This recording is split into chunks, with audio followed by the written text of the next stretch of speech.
Good morning বন্ধুরা, তোমরা সবাই কি করছো? আজকে দিদি সকাল সকাল শুরু করে দিয়েছে ছেলের হাতের কাজ। স্কুলে ফুল বানা দিয়েছে কাগজের, তাই তৈরি করছে। এই যে তৈরি করছে, দেখা একটু। এই যে দেখতে পাচ্ছ, এই যে এটা করছে কালারিং দিয়ে। আর এই যে সূর্যমুখী করতে দিয়েছে, সূর্যমুখী, জবা ফুল দেখতে পাচ্ছ। এই যে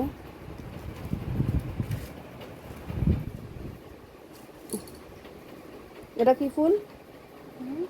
এটা এটা কি ফুল?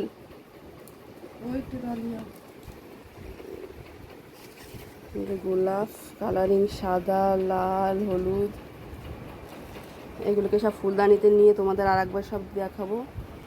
তোমাদের কেমন লাগলো প্লিজ লাইক কমেন্ট শেয়ার করো, আর আমাদের পাশে থেকো।